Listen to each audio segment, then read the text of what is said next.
छाया रुग्णालयातील गैरव्यवस्थापन आणि निष्काळजीपणाचे चित्र पुन्हा एकदा समोर आले आहे।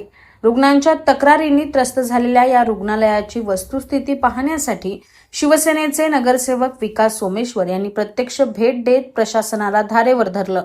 आज छाया रुग्णालयात नगरसेवक विकास सोमेश्वर यांनी भेट देत रुग्णालयाची सविस्तर पाहणी केली। यावेळी त्यांनी रुग्णालयातील कामकाज, उपलब्ध सुविधा तसेच नव्याने करण्यात आलेल्या बांधकामाची माहिती घेतली। मात्र पाहणी दरम्यान अनेक गंभीर त्रुटी आणि निष्काळजीपणा त्यांच्या निदर्शनास आला। रुग्णांकडून वारंवार येणाऱ्या तक्रारीचा उल्लेख करत सोमेश्वर यांनी प्रशासनावर तीव्र नाराजी व्यक्त केली। त्यांनी जिल्हा शल्य चिकित्सक तसेच प्रभारी वैद्यकीय अधीक्षक डॉक्टर मनोहर बनसोडे यांच्या समोर रुग्णालयातील ढिसाळ व्यवस्थापन, अपुरी सेवा आणि रुग्णांना होणाऱ्या त्रासाचे मुद्दे ठळकपणे मांडले। यावेळी त्यांनी महत्त्वाची मागणी करत रुग्णालयात तक्रार नोंदवही उपलब्ध करून देण्याचे आणि त्याबाबत स्पष्ट सूचना फलक लावण्याचे निर्देश दिले, जेणेकरून रुग्ण व नातेवाईकांना तक्रार नोंदवणे सोपे जाईल। तसेच त्यांनी डॉक्टर, कर्मचारी आणि अधिकाऱ्यांना कडक शब्दात सुनावत सांगितले की शासनाच्या सुविधा केवळ कागदावर न राहता त्या प्रत्यक्ष गरीब व गरजू रुग्णांपर्यंत पोहोचल्या पाहिजेत, अन्यथा संबंधितांवर वरिष्ठ स्तरावर कारवाईची मागणी करण्यात येईल असा इशाराही त्यांनी दिला। दरम्यान प्रभारी वैद्यकीय अधीक्षक डॉक्टर मनोहर बनसोडे यांनी या सर्व मुद्द्यांवर सकारात्मक प्रतिसाद देत समस्या दूर करण्याचे आश्वासन दिले। मात्र आश्वासनापलीकडे प्रत्यक्षात सुधारणा होणार का हा मोठा प्रश्न उपस्थित होत आहे। छाया रुग्णालयातील ही परिस्थिती केवळ प्रशासनाच्या हलगर्जीपणाचे उदाहरण ठरत आहे। आता या पाहणीनंतर खरोखरच सुधारणा होणार की पुन्हा एकदा रुग्णांना त्रास सहन करावा लागणार याकडे सर्वांचे लक्ष लागले आहे। 2 दिवस पूर्वी एक नॉर्मल व्हिजिट साठी मी ठरवलं, अचानक व्हिजिट दिलेली। तर त्यामध्ये गरोदर महिलांना ते मागे एक आपलं शेड बांधलेलं आहे ओपीडी म्हणून तिथं आहे, तर अक्षरशः तिथं 100-150 महिला थांबतात। पंख्याची कमतरता त्यामध्ये होती। एकच शुभांगी डॉक्टर तिथं होत्या। तर मी साहेबांकडे जाऊन विनंती केली की साहेब असं असं प्रकार सगळं काय अंबरनाथ छाया हॉस्पिटलमध्ये आपण या आणि त्यावर काहीतरी उपाययोजना करा। तर साहेबांनीच परवाच्या दिवशी एक लेटर इश्यू केला की आपण येणाऱ्या गुरुवारी 11:30-12 वाजता आपण मीटिंग घेऊ।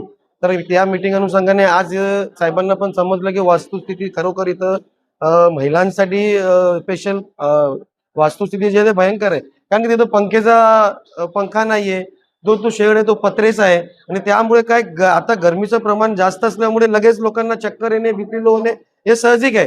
पण जे लोक जी महिला गरोदर आहे त्यांना हा गोष्टीचा जास्त त्रास होतो। तर एक पत्र मी जिल्हा अधिकारी यांना पण दिलंय की इथं आपण जे व्यवस्था आहे ते पूर्णपणे यांना पावर अशी देण्यात यावी की पटकन काम व्हावं। तर साहेबांनी आज ते पत्रेचा शेड वरून आणून आज हे बिल्डिंग खाली जे गरोदर महिला चेकअप होणार आहे ते उद्या शुक्रवार आहे, उद्यापासून इथं हे आपले जे डॉक्टर आहेत ते इथं आपण चेकअप करणार आहोत। तुमच्या रुग्णांना इंजेक्शन नाकारण्यात आलं होतं आणि नंतर तुम्ही सांगितलं की तुम्ही आल्यानंतर इंजेक्शन देण्यात आलं, हा काय प्रकार? इंजेक्शन नाही, एक औषधची एक डॉक्टरांनी स्लिप लिहून दिलेली, त्या अनुसार त्यांच्याकडे गेलेले, पण ते बोलतात नाहीये। पण घाटकर साहेबांनी मला चांगल्या प्रमाणे ओळखतात, तर घाटकर साहेबांनी मी ती पावती दिली, तर ते दवाई औषध मला देण्यात आलं। त्याची तक्रार मी साहेबांना केलेली आहे। साहेबांनी त्यांना एक मेमो पण दिलेला आहे। तर भविष्यात असं काही होऊ नये तसं साहेब आपल्याला हमी देतात। आणि बांधकाम संदर्भात पण तुम्ही आरोप केलेले आहे का काही भ्रष्टाचार झालेला आहे, त्यात काही डॉक्टर सिस्टर आहेत, तर याच्याबद्दल कसं सांगता येतं? आपण बघितलं, आपण कॅमेराच्या माध्यमातून आपण ते शूट केलेलं आहे। त्यांचं असं म्हणणं का 20 लाखामध्ये हे ते 1000 स्क्वेअर फीट पण नाहीये, एवढं छोटस त्या लोकांनी बांधलंय। त्यामध्ये आपण जाऊन बघू शकतात, आपण हाताने जर एक आपण फाईट मारलं ते सगळं काही तुटणार आहे, अशा प्रकारे तिथं बांधले। आणि अक्षरशः ते मला असं वाटतं की काही डॉक्टरांना हाताशी धरून कॉन्ट्रॅक्टरांनी पैशाचा गैरव्यवहार यामध्ये 100% झालेला आहे। कारण की 20 लाखामध्ये आपण जर जीएसटी सोडली तर 18% प्रमाणे 3,60,000 हा जीएसटी जाते, तरीही 16 लाखाचा तो काम नाही। आपण हे ओपन चॅलेंज आपण देतोय। आता हे पीडब्ल्यूडी पाटील साहेब पण इथं आहेत, त्यांचं पण असं म्हणणं आहे की ते 16 लाखाचं आहे। तर त्याची तक्रार जिल्हा अधिकारी साहेबांना त्यांची माहिती घेऊन मी देणारच आहे, कारण की जो काम 16 लाखाचा नाहीये ते फाईल फुगून जबरदस्ती पैशाचा गैरव्यवहार या ओपीडी मध्ये झालेला आहे। लवकरात लवकर तुमच्या मागण्या मान्य झाल्या नाही तर पुढील भूमिका काय असणार? जिल्हा अधिकारी साहेब, माननीय कलेक्टर साहेब हे कुणाच्याच बाजूने नसतात, त्यांना गरिबांचा पण तोच न्याय आणि लोकप्रतिनिधी पण तोच न्याय आहे। तर मला त्यांच्यावर भरोसा आहे की ते करतील। जर नाही केले तर आमच्याकडे उपमुख्यमंत्री माननीय श्री एकनाथजी शिंदे साहेब आहेत, त्यांच्याकडे आम्ही दाद मागू। आज 2-3 महिने झालेला आहे ह्या रुग्णालयाचा मी doctor Manohar Bansode, civil surgeon, central hospital येथे काम करतो. त्याच्याबरोबर ह्या ॲडिशनल चार्ज दिलेला आहे.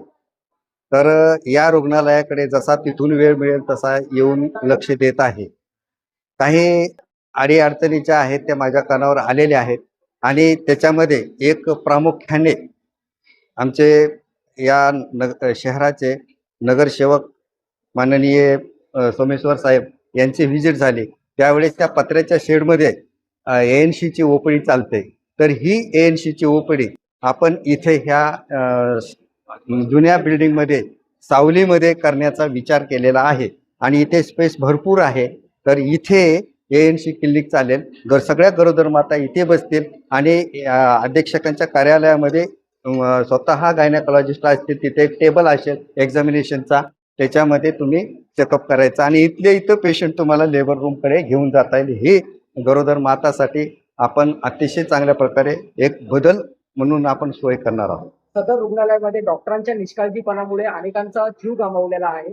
यावरती काय कारवाई करणार? या अगोदर झालेला असेल त्या गोष्टी, परंतु यानंतर अशा घडणार नाहीत याची दक्षता म्हणून 2-3 वेळेस मी डॉक्टरांच्या मुद्दाम मीटिंग घेतलेल्या आहेत आणि डॉक्टरांना निक्षून सांगितलेलं आहे की प्रत्येक पेशंट आपण स्वतः अटेंड करायचा आणि प्रत्येक पेशंटला व्यवस्थित ट्रीटमेंट द्यायची.